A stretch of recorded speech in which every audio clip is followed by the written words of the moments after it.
మా latest videos కోసం మా ఈ తెలుగు న్యూస్ ఛానల్ సబ్స్క్రైబ్ చేసి గంట సింబల్ యాక్టివేట్ చేసుకోండి. తులసమ్మకు నీరు పోసే ముందు ఈ 2 విషయాలు గుర్తుంచుకోండి, లేకపోతే అంతా నాశనమే. అదృష్టం అంటేనే చూడగలుగుతారు. మన హిందూ సనాతన ధర్మంలో తులసిదేవికి ఉన్న ప్రాముఖ్యత అంతా ఇంతా కాదు. ప్రతి ఇంటా తులసి మొక్క ఉండటం అనేది అనాదిగా వస్తున్న పవిత్రమైన ఆచారం. తులసి మొక్క ఉన్న చోట లక్ష్మీదేవి, శ్రీ మహావిష్ణువు నివాసం ఉంటారని, అక్కడి ఎలాంటి ప్రతికూల శక్తులు ఉండవని మన పెద్దలు చెబుతుంటారు. మీరు కనుక నిత్యం తులసమ్మను పూజిస్తున్నట్లయితే, లేదా ఇంటికి సకల ఐశ్వర్యాలు కలగాలని కోరుకుంటున్నట్లయితే, పూజ చేసే ప్రతి ఒక్కరూ తప్పకుండా తమ ఇంట్లో ఒక తులసి కోటను లేదా తులసి మొక్కను పెంచుకోవాలి. తులసమ్మను నిత్యం పూజించేవారు ఖచ్చితంగా తమ ఇంటి ఆవరణలో తులసి మొక్కను ఉంచుకోవడం ఎంతో శ్రేయస్కరం. అయితే తులసి మొక్కను ఇంట్లో పెట్టుకోవడం ఎంత ముఖ్యమో, దానికి నీరు పోసేటప్పుడు మరియు పూజించేటప్పుడు కొన్ని ముఖ్యమైన నియమాలను పాటించడం కూడా అంతే ముఖ్యం. ఈ నియమాలు తెలియకుండా నీరు పోస్తే లేదా పూజిస్తే అదృష్టం కలగకపోగా ప్రతికూల ఫలితాలు వచ్చే అవకాశం ఉంది. అందుకే ఈరోజు తులసమ్మకు నీరు పోసేటప్పుడు మరియు పూజించేటప్పుడు పాటించాల్సిన అతి ముఖ్యమైన ఆచారాలు, నియమాల గురించి వివరంగా తెలుసుకుందాం. ఈ సమాచారం మీకు నచ్చినట్లయితే తప్పకుండా ఈ వీడియోను లైక్ చేయండి. అలాగే ఓం లక్ష్మీదేవి నమః అని కామెంట్ చేయండి. లక్ష్మీదేవి అనుగ్రహం ఎల్లప్పుడూ ఉంటుంది. తులసి మొక్కను ఇంట్లో ఏ దిక్కున ఉంచాలి అనే విషయంలో చాలామంది గందరగోళానికి గురవుతుంటారు. తులసమ్మను ఎల్లప్పుడూ ఇంటికి తూర్పు లేదా ఉత్తరం దిక్కులో మాత్రమే ఉంచాలి. తూర్పు, ఉత్తరాలు దేవతల దిక్కులుగా, శుభాలను ఇచ్చే దిశలుగా పరిగణించబడతాయి. వీలైతే ఈశాన్య మూల కూడా తులసిని ఉంచడానికి అత్యంత శ్రేష్టమైన ప్రదేశం. దక్షిణం వైపు ఎప్పుడూ తులసి మొక్కను ఉంచకూడదు. ఇది వాస్తు దోషాలకు కారణమవుతుంది. ఇంటి ముంగిట లేదా బాల్కనీలో సూర్యరశ్మి బాగా తగిలే తూర్పు, ఉత్తర దిక్కులలో తులసికోటని ఏర్పాటు చేసుకుంటే ఇంట్లోకి లక్ష్మీదేవి స్వయంగా అడుగు పెడుతుంది. తులసమ్మకు నీరు పోసేటప్పుడు గుర్తుంచుకోవాల్సిన మరొక ముఖ్యమైన విషయం ఏంటంటే, ఉదయాన్నే స్నానం చేసిన తర్వాత మాత్రమే నీరు పొయ్యాలి. చాలామంది ఉదయం లేవగానే ముఖం కడుక్కోకుండా లేదా స్నానం చేయకుండా తులసికి నీళ్లు పోస్తుంటారు. ఇది తీవ్రమైన పొరపాటు. ఒంటిపై మైల ఉన్నప్పుడు లేదా స్నానం చేయకుండా తులసమ్మను తాకడం కానీ, నీరు పోయడం కానీ అస్సలు చేయకూడదు. శరీరం మరియు మనసు పరిశుభ్రంగా ఉన్నప్పుడు మాత్రమే తులసమ్మకు నీరు పోసి పూజించాలి. స్నానం పూర్తయిన తర్వాత మాత్రమే తులసమ్మను దర్శించుకుని పరిశుభ్రమైన పాత్రలో నీటిని తీసుకుని భక్తితో సమర్పించాలి. తులసి పూజలో అత్యంత ప్రధానమైన నియమం ఆదివారం నాడు తులసమ్మకు నీరు పోయకూడదు. అలాగే ఆదివారం రోజున తులసి పూజ చేయడం కానీ, ఆకులు తుంచడం కానీ అస్సలు చేయకూడదు. హిందూ సాంప్రదాయం ప్రకారం ఆదివారం రోజున తులసిదేవి విశ్రాంతి తీసుకుంటుందని లేదా శ్రీ మహావిష్ణువు ధ్యానంలో ఉంటారని నమ్ముతారు. అందుకే ఆదివారం నాడు తులసి మొక్కకు నీరు పోయడం కానీ, చేతితో తాకడం కానీ, ఆకులు కోయడం కానీ నిషిద్ధం. ఆదివారం రోజున నీరు పోయకుండా కేవలం దూరం నుండి నమస్కరించుకోవడం మంచిది. తులసిదేవికి రోజువారీ సేవల విషయానికి వస్తే, ప్రతిరోజు ఉదయం మరియు సాయంత్రం వేళల్లో తులసమ్మను పూజించడం ఎంతో శుభకరం. ఉదయం వేళ స్నానం చేసిన తర్వాత శుభ్రమైన నీటిని తులసమ్మకు పోసి పూజించాలి. అలాగే సాయంత్రం వేళ సంధ్యా సమయంలో తులసి కోట వద్ద దీపారాధన చేయడం చాలా మంచిది. సాయంత్రం వేళ తులసి వద్ద నువ్వుల నూనెతో లేదా ఆవు నెయ్యితో దీపం వెలిగించి ధూపం చూపించడం వల్ల ఇంట్లోని ప్రతికూల శక్తులు నశించి ధనప్రాప్తి కలుగుతుంది. అయితే గుర్తుంచుకోండి, సాయంత్రం వేళ దీపం పెట్టాలి, కానీ నీరు పోయకూడదు. నీరు ఎప్పుడైనా ఉదయాన్నే స్నానం పూర్తయిన తర్వాత మాత్రమే పోయాలి. తులసమ్మను అలంకరించే విషయంలో కూడా ఒక ప్రత్యేకమైన నియమాన్ని పాటించాలి. చాలామంది తెలియక తులసిదేవికి ఎరుపు రంగు వస్త్రాన్ని లేదా ఎరుపు రంగు చున్నీని కప్పుతుంటారు. కానీ శాస్త్రాల ప్రకారం తులసమ్మకు ఎప్పుడూ ఎరుపు రంగు క్లాత్ లేదా చున్నీలు వేయకూడదు. తులసిదేవి శ్రీ మహావిష్ణువు ప్రీతిపాత్రురాలు కాబట్టి తులసమ్మకు ఎల్లప్పుడూ పసుపు రంగు వస్త్రం లేదా పసుపు రంగు చున్నీని మాత్రమే ఉపయోగించాలి. పసుపు రంగు విష్ణుమూర్తికి, లక్ష్మీదేవికి అత్యంత ప్రీతికరమైనది కాబట్టి తులసి కోటకు లేదా తులసిదేవికి వస్త్రం సమర్పించాలనుకున్నప్పుడు కేవలం పసుపు రంగు వస్త్రాన్నే ఉపయోగించాలి. ఎరుపు రంగును పూర్తిగా పక్కన పెట్టాలి. మరొక ముఖ్యమైన హెచ్చరిక ఏమిటంటే ఎవరు పడితే వారు తులసమ్మపై చేతులు వేయకూడదు. పిల్లలు కానీ పెద్దలు కానీ ఎప్పుడు పడితే అప్పుడు శుభ్రత లేకుండా తులసి మొక్కను తాకడం చాలా తప్పు. ముఖ్యంగా చిన్నపిల్లలు ఆడుకుంటూ వచ్చి అశుచిగా ఉన్న చేతులతో తులసి ఆకులు తుంచడం లేదా చెట్టును ముట్టుకోవడం చేస్తుంటారు. ఇంట్లో పెద్దవారు పిల్లలకు ఈ విషయాన్ని స్పష్టంగా చెప్పి నివారించాలి.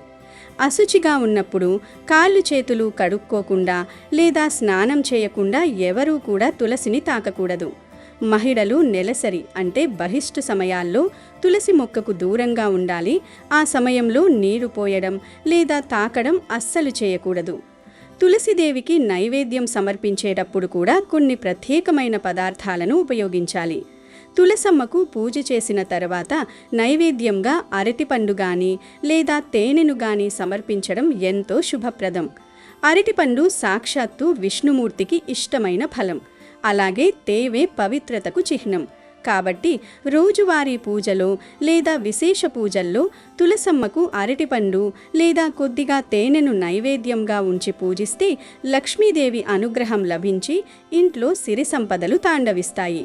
తులసమ్మ విశిష్టత మరియు పూజా విధానంలో మరికొన్ని ఆసక్తికరమైన విషయాలను తెలుసుకుందాం. తులసి ఆకులను తుంచేటప్పుడు అనుసరించాల్సిన పద్ధతి చాలా ముఖ్యమైనది. ఎప్పుడూ కూడా గోళ్లతో తులసి ఆకులను గిల్లకూడదు. చేతివేళ్ల కొనలతో మాత్రమే చాలా మెల్లగా తులసమ్మకు నమస్కరించి అనుమతి కోరిన తర్వాతే ఆకులను తుంచాలి. శాస్త్రాల ప్రకారం తులసి ఆకులు తుంచేటప్పుడు భక్తితో నమస్కరించి కోయడం మంచిది. ఉచితంగా లేదా అకారణంగా ఆకులను తెంపడం తులసమ్మకు ఆగ్రహం కలిగిస్తుంది. తులసి మొక్క పెరిగే క్రమంలో దానికి వచ్చే తులసి విత్తనాలు, తులసి పూలు లేదా విత్తనాలు చాలా పవిత్రమైనవి. తులసి విత్తనాలు ఎక్కువగా ముదిరిపోకుండా వాటిని కోసి శ్రీ మహావిష్ణువు పాదాల వద్ద లేదా కృష్ణుడి విగ్రహం వద్ద సమర్పించాలి. తులసి పూలను విష్ణువుకు సమర్పిస్తే 1000 పువ్వులతో పూజ చేసినంత పుణ్యం లభిస్తుంది. అంతేకాకుండా తులసి ముక్క ఎండిపోకుండా జాగ్రత్త పడాలి. ఒకవేళ ఏదేని కారణచేత తులసి ముక్క ఎండిపోతే దానిని చెత్తలో పడేయకూడదు. ఎండిపోయిన తులసిని తీసి పారే నీటిలో గాని లేదా పవిత్రమైన మట్టిలో పూడ్చిపెట్టాలి. ఎండిపోయిన తులసి స్థానంలో వెంటనే కొత్త తులసి ముక్కను నాటుకోవాలి. ఇంట్లో తులసి ముక్క ఎండిపోవడం శుభసూచకం కాదు. కాబట్టి నిత్యం తులసికి తగినంత నీరు, సూర్యరశ్మి అందేలా చూసుకోవాలి. తులసి కోట చుట్టూ ఉన్న ప్రాంతాన్ని ఎప్పుడూ పరిశుభ్రంగా ఉంచుకోవాలి. తులసి మొక్క సమీపంలో చెప్పులు, బూట్లు విప్పడం కానీ చెత్త చెదారం ఉంచడం కానీ చేయకూడదు. అలాగే తులసి మొక్క ఉన్న తొట్టిలో వేరే ఇతర మొక్కలను పెంచకూడదు. ప్రతిరోజు ఉదయం తులసికి నీరు పోసిన తర్వాత కనీసం 3 ప్రదక్షిణలు చేయడం ఎంతో పుణ్యఫలాన్ని ఇస్తుంది. ప్రదక్షిణలు చేసేటప్పుడు మనసులో లక్ష్మీనారాయణుల నామాన్ని స్మరించుకోవాలి. తులసి చెట్టుకు ఉన్న ఆధ్యాత్మిక ప్రాముఖ్యతతో పాటు ఆరోగ్యపరమైన ఉపయోగాలు కూడా ఎన్నో ఉన్నాయి. తులసి ఉన్న ఇంటి వాతావరణం ఎంతో పవిత్రంగా, ప్రాణవాయువుతో సమృద్ధిగా ఉంటుంది. తులసి గాలి పీల్చడం వల్ల శ్వాసకోశ సమస్యలు నివారించబడతాయి. ప్రతిరోజు ఉదయం 2 తులసి ఆకులను పరగడుపున తీసుకుంటే రోగనిరోధక శక్తి పెరుగుతుంది. తులసి మొక్కను లక్ష్మీదేవి స్వరూపంగా భావిస్తాం కాబట్టి ఇంట్లో తులసి పచ్చగా ఉంటే ఆ ఇంట్లో లక్ష్మీదేవి తాండవిస్తుందని అర్థం. ఈ నియమాలన్నింటినీ పాటిస్తూ తులసమ్మను పూజిస్తే మీ ఇంట్లో ఉన్న సమస్త వాస్తు దోషాలు, నకారాత్మక శక్తులు తొలగిపోయి శాంతి, సౌఖ్యాలు, అష్టైశ్వర్యాలు కలుగుతాయి. తులసమ్మ పూజ చేసేవారు ఇంట్లో తప్పకుండా తులసి మొక్కను ఉంచుకోవాలి. ఉదయాన్నే స్నానం చేశాకే నీరు పోయాలి. తూర్పు లేదా ఉత్తర దిశలోనే ఉంచాలి. ఆదివారం నీళ్లు పోయకండి. ఆకులు తుంచకండి. పసుపు రంగు వస్త్రాలను మాత్రమే ఉపయోగించండి. ఎరుపు రంగు వాడవద్దు. అరటిపండు లేదా తేనె నైవేద్యంగా పెట్టండి. ఎవరు పడితే వారు అశుచిగా చేతులు వేయకుండా చూసుకోండి. ఇలా చేయటం వల్ల అన్ని లాభాలు కలుగుతాయి. ధనవర్షం కురిపించే మొక్క ఇదే. అసలు వదలవద్దు, కోట్లు వచ్చి పడతాయి. మన ఆధునిక జీవితంలో ప్రకృతికి మనకు మధ్య దూరం అంతకంతకు పెరిగిపోతోంది. ఆకాశాన్ని తాకే భవనాల మధ్య కాంక్రీటు ముంగిట్లో మనం మన మూలాలను మర్చిపోతున్నాం. మన కాళ్ల కింద, మన పెరట్లో మనకు ఆరోగ్యాన్ని, ఆయుష్ను ప్రసాదించే ఎన్నో సంజీవిని మొక్కలు ఉన్నాయని నిజాన్ని మనం విస్మరిస్తున్నాం. అలాంటి ఓ అద్భుతమైన అపురూపమైన మొక్క గురించి, ఆ మొక్కతో ఏం చేస్తే ధనవర్షం కురుస్తుంది అనే విషయం గురించి ఈరోజు ఈ వీడియోలో వివరంగా తెలుసుకుందాము. ఫ్రెండ్స్, ఫస్ట్ అయితే కామెంట్ బాక్స్లో శ్రీమాత్రే నమః అని కామెంట్ చేయండి. అలాగే ఈ వీడియోకి ఒక లైక్ కొట్టడం అస్సలు మర్చిపోవద్దు. మన చుట్టూ చాలా మొక్కలు పెరుగుతూ ఉంటాయి. ప్రతి మొక్కలోనూ ఏదో ఒక ఉపయోగం ఉంటుంది. పనికిరాని మొక్క అంటూ ఏదీ ఉండదు. ఈరోజు మనం తెలుసుకోబోయే మొక్క పేరు నేల ఉసిరి. చాలామంది దీన్ని కేవలం ఒక పిచ్చి మొక్కగా, కలుపు మొక్కగా భావించి నిర్లక్ష్యంగా పీకి పారేస్తూ ఉంటారు. కానీ ఆయుర్వేద మహర్షులకు, మన పూర్వీకులకు దీని విలువ బాగా తెలుసు. అందుకే తెలిసిన వాళ్లకు ఇది ప్రకృతి ప్రసాదించిన ఓ దివ్యమైన వరం. ధనవర్షం కురిపించే మొక్క అనే ఆకర్షణీయమైన మాటను అక్షరాల నిజం చేసే శక్తి దీనికి ఉంది. ఈ మొక్కను గుర్తించడం చాలా సులభం. మన పెరట్లో తేమగా ఉండే గోడల పక్కన, పొలాల గట్ల మీద, పూల కుండీలలో ఇది మనకు తరచుగా కనిపిస్తూనే ఉంటుంది. చూడడానికి చాలా సున్నితంగా, చిన్నదిగా ఉంటుంది. దీని ఆకులు చింత ఆకులను పోలి ఉన్నా వాటికంటే చిన్నగా, గుండ్రంగా ఉంటాయి. ఆ కాండానికి ఇరువైపులా ఉన్న ఆకుల కింద అతి సూక్ష్మమైన ఆకుపచ్చని కాయలు ముత్యాల పూసల్లా బారులు తీరి వేలాడుతూ ఉంటాయి. ఈ ప్రత్యేకమైన అమెరిక వల్లే దీనికి ఆంగ్లంలో సీడ్ అండర్ ది లీఫ్ అనే పేరు వచ్చింది. సంస్కృతంలో దీనిని భూమ్యామలకి అని గౌరవంగా పిలుస్తారు. అంటే భూమిపై మొలిచే చిన్న ఉసిరి అని అర్థం. తమిళంలో కీల నెల్లి అని, హిందీలో భూయ్ ఆమ్లా అని పిలుస్తారు. దీనిలోని చేదు, వగరు రుచులే దీని ఔషధ గుణాలకు కారణం. ఇది కేవలం మన దేశానికే పరిమితం కాలేదు. ప్రపంచవ్యాప్తంగా ఉష్ణమండల ప్రాంతాలలో దీని మహత్యం ఎందరికో తెలుసు. ఈ అద్భుత మొక్కకు సంబంధించిన ఒక శక్తివంతమైన పరిహారాన్ని ముందు తెలుసుకుందాం. ఇది కేవలం మూఢనమ్మకం కాదు. దీని వెనుక తరతరాల అనుభవం, ఆయుర్వేద విజ్ఞానం దాగి ఉన్నాయి. ఈ చిన్న పరిహారాన్ని శ్రద్ధగా, నమ్మకంతో ప్రయత్నిస్తే కష్టాలన్నీ కూడా పోతాయి. ధన సమస్యలన్నీ పోతాయి. ధన వర్షం కురుస్తుంది. ఆదివారం ఉదయాన్నే సూర్యోదయం కాకముందే నిద్రలేచి స్నానం చేసి శుభ్రమైన వస్త్రాలు ధరించాలి. ఆదివారం సూర్య భగవానుడికి అంకితం చేయబడిన రోజు. సూర్యుడు ఆరోగ్య ప్రదాత, సకల జీవరాశికి ప్రాణాధారం గనుక ఆదివారం ఇలా సిద్ధమయ్యాక మీ పెరట్లో ఉన్న నేల ఉసిరి మొక్క వద్దకు మౌనంగా వెళ్ళండి. చెప్పులు లేకుండా నేలపై పాదాలు మోపి ప్రకృతితో మైమైకం అవ్వండి.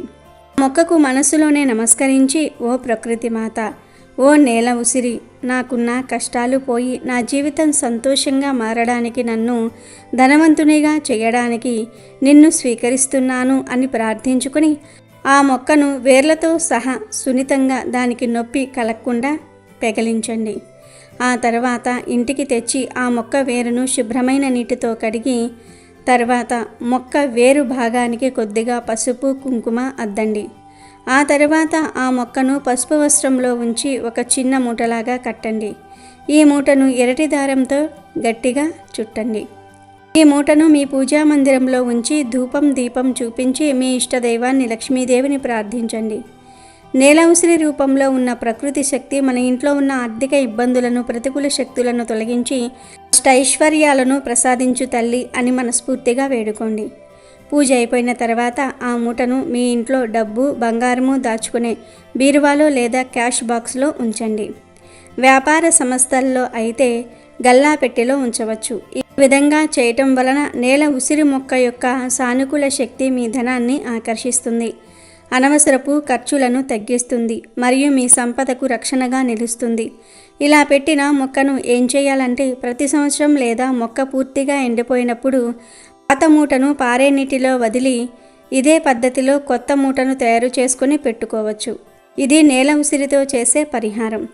ఇక ఆరోగ్య ప్రయోజనాల విషయానికి వస్తే నేల ఉసిరిని ఒక సర్వరోగ నివారిణి అని పిలవటం అతిశయోక్తి కాదు. దీనిలోని ప్రతి భాగం అంటే ఆకులు, కాండము, వేర్లు, పువ్వులు, కాయలు అన్నీ అమూల్యమైన ఔషధ గుణాలతో నిండి ఉంటాయి. ముఖ్యంగా మూత్రపిండాల అనగా కిడ్నీ సమస్యలతో బాధపడే వారికి ఇది ఒక వరం లాంటిది. ఆధునిక జీవనశైలి, ఆహారపు అలవాట్ల వల్ల కిడ్నీల్లో రాళ్లు ఏర్పడటం సర్వసాధారణమైపోయింది. ఈ రాళ్లను శస్త్రచికిత్స లేకుండానే సహజంగా కరిగించే అద్భుతమైన శక్తి దీనికి ఉంది. అందుకే దీనికి స్టోన్ బ్రేకర్ అనే పేరు కూడా సార్థక నామధేయంగా స్థిరపడింది. కిడ్నీలో స్టోన్స్ ఉన్నవారు నేల ఉసిరి మొక్క సమూలాన్ని అంటే మొత్తం మొక్కను వేర్లతో సహా దంచి 4 గ్లాసుల నీటిలో వేసి 1 గ్లాస్ కషాయం మిగిలే వరకు దీన్ని మంట మీద మరిగించాలి.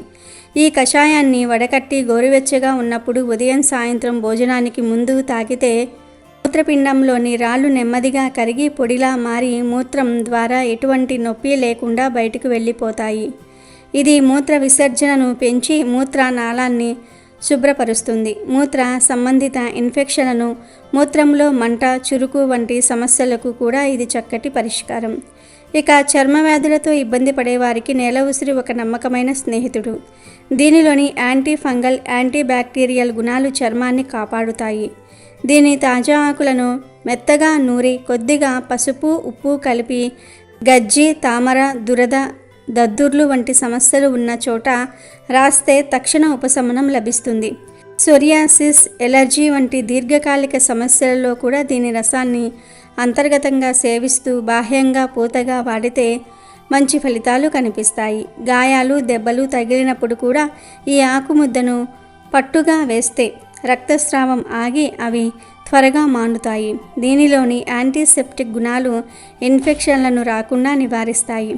మన ఆరోగ్యం మొత్తం మన జీర్ణ వ్యవస్థపై ఆధారపడి ఉంటుంది. అజీర్తి, గ్యాసు, కడుపు ఉబ్బరము, మలబద్ధకము, కడుపు నొప్పి, విరోచనాలు వంటి వాటికి కూడా నేల ఉసిరి బాగా పనిచేస్తుంది. దీని ఆకుల రసాన్ని 1 చెంచా తీసుకొని కొద్దిగా సొంటి పొడి, తేనె కలిపి తీసుకుంటే జీర్ణశక్తి మెరుగుపడి ఆకలి పెరుగుతుంది. అతిసార వ్యాధిని, ముఖ్యంగా రక్త విరోచనాలను నియంత్రించడంలో ఇది చాలా బాగా ప్రభావవంతంగా పనిచేస్తుంది.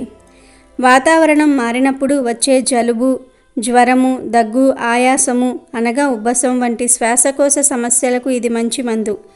నేల ఉసిరి కషాయంలో కొద్దిగా మిరియాల పొడి కలిపి తాగితే జ్వరం తగ్గుముఖం పడుతుంది.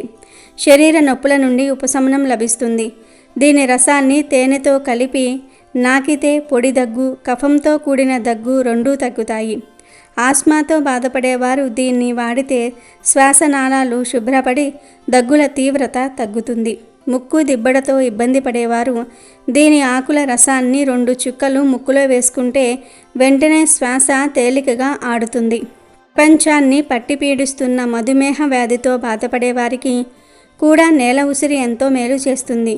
ఇది రక్తంలోని చక్కెర స్థాయిలను సహజంగా నియంత్రించడంలో సహాయపడుతుంది. ప్రతిరోజు ఉదయం పరగడుపున దీని ఆకుల రసాన్ని లేదా చూర్ణాన్ని వేడి నీటితో కలిపి తాగటం వల్ల క్లోమ గ్రంథి ఉత్తేజితమై ఇన్సులిన్ ఉత్పత్తి మెరుగుపడుతుంది. ఫలితంగా షుగర్ లెవెల్స్ అదుపులో ఉంటాయి. అయితే ఇప్పటికే మధుమేహానికి మందులు వాడుతున్న వారు వైద్యుని సలహా మేరకు మాత్రమే దీనిని వాడాలి. లేకపోతే రక్తంలో చక్కెర స్థాయిలు మరీ తగ్గిపోయే ప్రమాదం ఉంటుంది. స్త్రీలకు సంబంధించిన అనేక సమస్యలలో కూడా ఇది ఉపయోగపడుతుంది. అధిక ఋతుస్రావంతో బాధపడే స్త్రీలు నేల ఉసిరి చూర్ణాన్ని బియ్యం కడిగిన నీళ్లతో అంటే తొలిసారి కడిగిన నీరు పారబోసి రెండోసారి కడిగిన నీటిని తీసుకుని ఆ నీటిలో కలిపి తీసుకుంటే మంచి ఫలితం ఉంటుంది. అలాగే తెల్లబట్ట సమస్యకు కూడా ఇది మంచి ఔషధం. ఇన్ని ఆరోగ్య ప్రయోజనాలు ఉన్న ఈ మొక్కను పెంచుకోవటం కూడా చాలా సులభం. దీనికి ప్రత్యేకమైన శ్రద్ధ, ఎరువులు అవసరం లేదు. కుండీలలో లేదా పెరట్లో తేమగా ఉండే ప్రదేశంలో విత్తనాలు చల్లితే చాలు, అవే తేలికగా మెలకెత్తుతూ ఉంటాయి. దీనికి మోస్తరు సూర్యరశ్మి మరియు సాధారణ నీరు సరిపోతాయి. ఈ మొక్క ఇంట్లో ఉండటం వల్ల చిన్న చిన్న అనారోగ్యాలకు వెంటనే ఒక సహజ సిద్ధమైన సురక్షితమైన మందు మన చేతికి అందుబాటులో ఉన్నట్లే. నేల ఉసిరి అనేది కేవలం ఒక కలుపు మొక్క మాత్రమే కాదు, అది మన ఆరోగ్యాన్ని కాపాడే ఒక ఆయుర్వేద రక్షకుడు. 1000 రూపాయలు ఖర్చు పెట్టి కొనే రసాయన మందుల కన్నా మన పెరట్లో ఉచితంగా సహజంగా దొరికే ఈ అమృతవల్లి ఎన్నో రెట్లు మేలైనది. దానిని గుర్తించి దాని ప్రయోజనాలను తెలుసుకొని సరైన పద్ధతిలో సరైన మోతాదులో ఉపయోగించుకుంటే మనం అనారోగ్యాల బారిన పడకుండా ఎల్లప్పుడూ సంపూర్ణ ఆరోగ్యంతో శక్తివంతంగా ఆనందంగా ఉండవచ్చు. అదే కదా అసలైన ధనవంతుల లక్షణం. కాబట్టి ఈసారి మీ పెరట్లో ఈ పచ్చని పసిడి మొక్క కనిపిస్తే దానిని నిర్లక్ష్యంగా పీకి పారేయకండి. దానిని ఓ అపురూపమైన నిధిలా ప్రకృతి ప్రసాదించిన వరంగా భావించి కాపాడుకోండి. అదే మీకు ఆరోగ్యం అనే ధనాన్ని వర్షిస్తుంది. కోట్లాది రూపాయలతో కూడా కొనలేని ప్రశాంతతను, ఆనందాన్ని మీ జీవితంలో నింపుతుంది. అయితే ఏ గృహ వైద్యాన్ని పాటించే ముందైనా, ముఖ్యంగా గర్భిణులు, పాలిచ్చే తల్లులు, దీర్ఘకాలిక వ్యాధులు ఉన్నవారు తప్పనిసరిగా నిపుణులైన ఆయుర్వేద వైద్యులను సలహా తీసుకోవటం అత్యంత ముఖ్యం. ప్రకృతి మనకు ఎన్నో వరాలను ఇచ్చింది. వాటిని విజ్ఞతతో వాడుకుని సంపూర్ణ ఆరోగ్యంతో జీవించటమే మనం చేయాల్సింది. ఈ వీడియో మీకు నచ్చిందని భావిస్తున్నాం. నచ్చితే తప్పకుండా ఒక లైక్ కొట్టండి. అమెజాన్లో బెస్ట్ డిస్కౌంట్స్ కోసం వీడియో డిస్క్రిప్షన్లో లింకు ఉంది, చూడండి. అలాగే మా టెలిగ్రామ్ ఛానల్ సబ్స్క్రైబ్ చేసుకోండి.